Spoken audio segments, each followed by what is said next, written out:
একদিন দূরের এক গ্রামে বাস করত এক ছোট্ট গরিব ছেলে।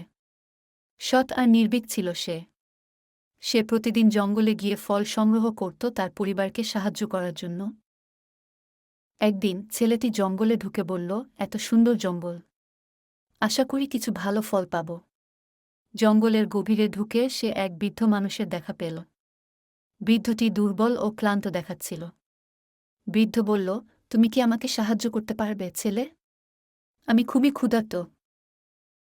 ছেলেটি তার নিজের খাবার বৃদ্ধকে দিল এবং বলল, অবশ্যই দাদু, এখানে কিছু ফল আছে, আপনি এগুলো খেতে পারেন। বৃদ্ধটি খাবার খেয়ে বলল, তোমার মতো সৎ ও সহায়ক ছেলে খুব কম দেখা যায়। আমি তোমাকে একটি পরীক্ষা দিতে চাই। ছেলেটি জিজ্ঞেস করল, কি পরীক্ষা দাদু? বৃদ্ধ বলল, আমি এখানে 3টি জিনিস রেখেছি, সোনার আপেল, হীরক খচিত পানির বোতল এবং একটি সাধারণ পাকা আম। তুমি কোনটি নেবে? ছেলেটি কিছুক্ষণ ভেবে বলল, আমি এই সাধারণ আমটি নেব। এটি আমাদের খাওয়ার জন্য যথেষ্ট এবং এটি প্রতি মৌসুমে ফিরে আসে। বৃদ্ধটি মুচকি হেসে বলল, তোমার নির্বাচন তোমার প্রকৃত স্বভাব প্রকাশ করে। তুমি বুদ্ধিমান এবং সৎ। কিন্তু আমি তোমাকে আরও একটি পরীক্ষা দেব। বৃদ্ধটি একটি মন্ত্রমুগ্ধ থলে ছেলেটিকে দিল এবং বলল, এই থলেটি নাও।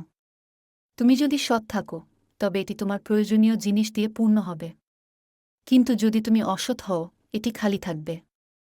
ছেলেটি থলেটি নিয়ে সততার পরীক্ষা শুরু করল। সে শুধুমাত্র তার প্রয়োজনীয় জিনিস নিল এবং অসৎ কিছু করল না। কিছুদিন পর বৃদ্ধটি আবার ছেলেটির সামনে উপস্থিত হল।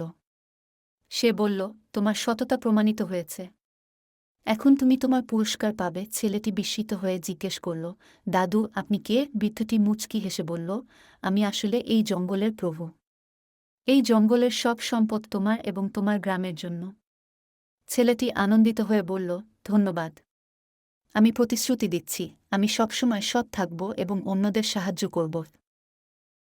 ছেলেটি তার গ্রামে ফিরে গেল হাতে মন্ত্রমুগ্ধ থলে নিয়ে। থলেটি খুলতেই তার মধ্যে থেকে অসংখ্য ফল, শস্য এবং ধনসম্পদ বেরিয়ে এল। গ্রামের লোকেরা আনন্দে আত্মহারা হয়ে গেল। সবাই বলল, তুমি আমাদের গ্রামে সুখ ও সমৃদ্ধি নিয়ে এসেছ।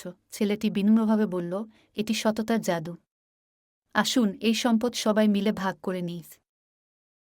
এভাবেই সৎ ছেলের সততা তার গ্রামে সুখ ও সমৃদ্ধি নিয়ে আসে। প্রিয় বন্ধুরা, সততা ও বিশুদ্ধ হৃদয় দিয়ে জীবনে জাদুকরী বর আসতে পারে। তোমরা যদি এই ধরনের আরও গল্প পছন্দ করো তাহলে আমাদের channel world of cartoons subscribe করতে ভুলো না। নতুন নতুন জাদুকরী কাহিনী নিয়ে আমরা ফিরে আসব।